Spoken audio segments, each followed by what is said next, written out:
خضر ایک پیغمبر کا لقب ہے۔ ان کا اصل نام ابوالعباس بلیاں بن مالکان ہے۔ قرآن کی سورہ کہف میں خدا کی ایک بندے کا ذکر ہے اور مفسرین کی اکثریت کے نزدیک اس سے مراد خضر ہیں۔ قرآن میں اس قصے کو بیان کیا گیا ہے۔ حضرت موسیٰ علیہ السلام بنی اسرائیل کو خطاب کرنے کے لیے کھڑے ہوئے تو ان سے سوال کیا گیا کہ لوگوں میں سب سے زیادہ علم کس کے پاس ہے؟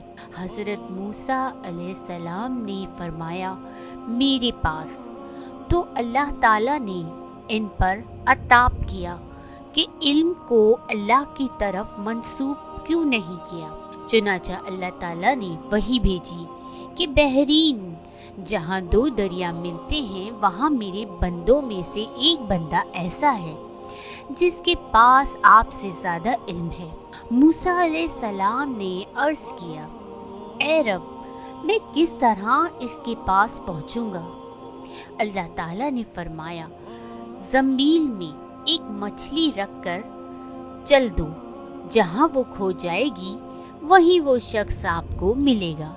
پھر موسیٰ علیہ السلام نے اپنے ساتھ اپنے خادم یوشع بن نون کو لیا اور زنبیل میں مچھلی رکھ کر چل دیے، یہاں تک کہ ایک ٹیلے کے پاس پہنچے تو موسیٰ علیہ السلام اور ان کے خادم دونوں لیٹ گئے اور سو گئے۔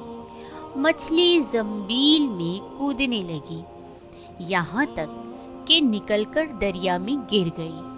اللہ تعالیٰ نے پانی کا بہاؤ وہیں روک دیا اور وہاں تاک سا بن گیا اور اس کا راستہ ویسے ہی بنا رہا، جبکہ موسیٰ علیہ السلام کے ساتھی بھول گئے کہ انہیں مچھلی کے متعلق بتائیں۔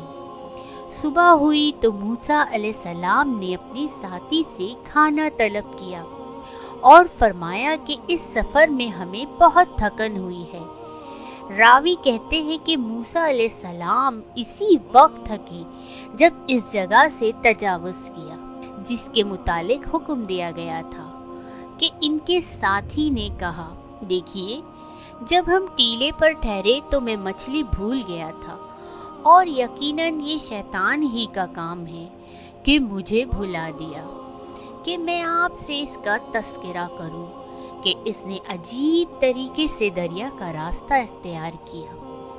موسیٰ علیہ السلام فرمانے لگے وہی جگہ تم تلاش کر رہے تھے؟ چنانچہ وہ دونوں اپنے قدموں کے نشانات پر چلتے چلتے چٹان کے پاس پہنچے تو ایک آدمی کو دیکھا کہ وہ چادر سے اپنے آپ کو ڈھانکے ہوئے ہے۔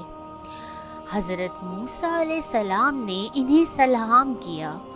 انہوں نے فرمایا اس زمین میں سلام کہاں؟ موسیٰ علیہ السلام نے فرمایا میں زمین میں موسیٰ ہوں۔ انہوں نے پوچھا بنی اسرائیل کا موسیٰ؟ آپ علیہ السلام نے فرمایا ہاں۔ حضرت خضر نے فرمایا اے موسیٰ تمہارے پاس اللہ کا دیا ہوا ایک علم ہے جسے میں نہیں جانتا، اور میرے پاس اللہ کا عطا کردہ ایک علم ہے جسے آپ نہیں جانتے۔ حضرت موسیٰ علیہ السلام نے فرمایا کیا میں اس شرط پر آپ کے پیچھے چلوں کہ آپ میری رہنمائی فرماتے ہوئے مجھے وہ بات سکھائیں جو اللہ تعالیٰ نے آپ کو سکھائی؟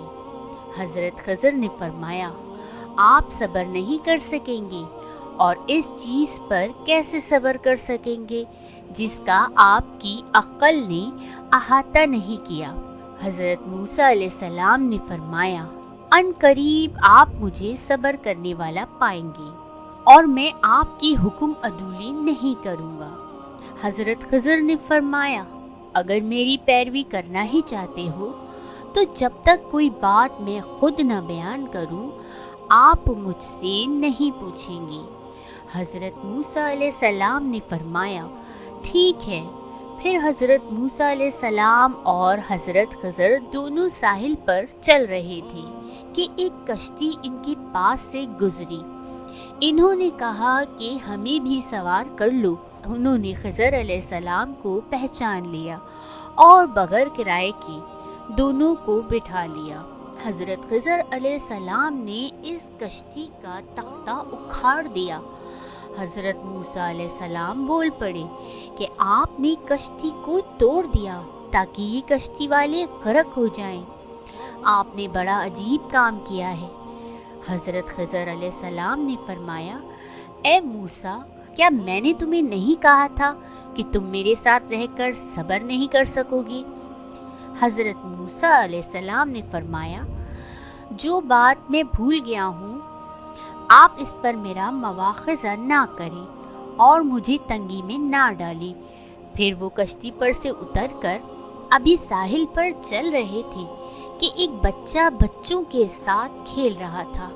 حضرت خضر نے اس کا سر پکڑا اور اسے ہاتھ سے جھٹکا دے کر قتل کر دیا۔ موسیٰ علیہ السلام کہنے لگے کہ آپ نے ایک بے گناہ قتل کر دیا، آپ نے بڑی بیجا حرکت کی۔ وہ کہنے لگے کہ میں نے کہا تھا کہ آپ میرے ساتھ صبر نہیں کر سکتے۔ راوی کہتے ہیں یہ بات پہلی بات سے زیادہ تعجب خیز تھی۔ موسیٰ علیہ السلام کہنے لگے کہ اگر اس کے بعد بھی میں آپ سے کسی چیز کے بارے میں سوال کروں تو آپ مجھے ساتھ نہ رکھیے گا، آپ میری طرف سے عذر کو پہنچ چکے ہیں۔ پھر وہ دونوں چلے یہاں تک کہ ایک بستی کے پاس سے گزرے اور ان سے کھانے کے لیے کچھ مانگا تو انہوں نے ان کی مہمان نوازی کرنے سے انکار کر دیا۔ اتنے میں وہاں انہیں ایک دیوار ملی جو گرنے کی قریب تھی، تو حضرت خضر علیہ السلام نے اس دیوار کو سیدھا کھڑا کر دیا۔ موسیٰ علیہ السلام کہنے لگے کہ ہم ان لوگوں کے پاس آئے تو انہوں نے ہماری ضیافت تک نہیں کی اور ہمیں کھانا کھلانے سے بھی انکار کر دیا۔ اگر آپ چاہتے تو اس کام کی اجرت لے سکتے تھے۔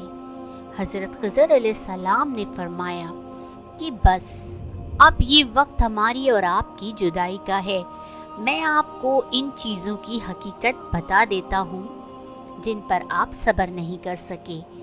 اور حضرت خضر علیہ السلام حضرت موسیٰ کا کپڑا پکڑ کر فرمانے لگے کہ میں اب آپ کو ان کاموں کا راز بتاتا ہوں کہ جن پر تم صبر نہ کر سکے۔ کشتی تو ان مسکینوں کی تھی کہ جو سمندر میں مزدوری کرتے تھے، اور ان کے آگے ایک بادشاہ تھا جو ظالماً کشتیوں کو چھین لیتا تھا۔ تو میں نے چاہا کہ میں اس کشتی کو عیبدار کر دوں، تو جب کشتی چھیننے والا آیا تو اس نے کشتی کو عیبدار سمجھ کر چھوڑ دیا اور وہ کشتی آگے بڑھ گئی، اور کشتی والوں نے ایک لکڑی لگا کر اسے درست کر لیا، اور وہ لڑکا جسے میں نے قتل کیا ہے فطرتاً کافر تھا۔ اس کے ماں باپ اس سے بڑا پیار کرتے تھے، تو جب وہ بڑا ہوا تو وہ اپنے ماں باپ کو بھی سرکشی میں پھنسا دیتا، تو ہم نے چاہا کہ اللہ تعالیٰ ان کو اس لڑکی کے بدلے میں دوسرا لڑکا عطا فرما دے جو کہ اس سے بہتر ہو۔ اور جو دیوار جسے میں نے درست کیا وہ 2 یتیم لڑکوں کی تھی جس کے نیچے خزانہ تھا۔ نبی اکرم صلی اللہ علیہ وسلم نے فرمایا، ہماری چاہت تھی کہ موسیٰ علیہ السلام کچھ دیر اور صبر کرتے تاکہ ہمیں ان کی عجیب و غریب خبریں سننے کو ملتی۔ پھر نبی اکرم صلی اللہ علیہ وسلم نے فرمایا کہ موسیٰ نے پہلا سوال تو بھول کر کیا تھا۔ پھر ایک چڑیا آئی جس نے کشتی کے کنارے پر بیٹھ کر دریا میں اپنی چونچ ڈبائی۔ پھر حضرت خضر علیہ السلام نے موسیٰ علیہ السلام سے فرمایا، میری اور آپ کے علم نے اللہ کے علم میں سے صرف اسی قدر کم کیا جتنا اس چڑیا نے دریا سے۔ امید ہے کہ یہ قصہ آپ کو بہت پسند آیا ہوگا۔ اگر آپ کو اس قصے سے کچھ سیکھنے کو ملا ہے اور آپ کی انفارمیشن میں اضافہ ہوا ہے تو پلیز اس چینل کو لائک کریں، شیئر کریں اور سبسکرائب کریں۔ Thanks for watching.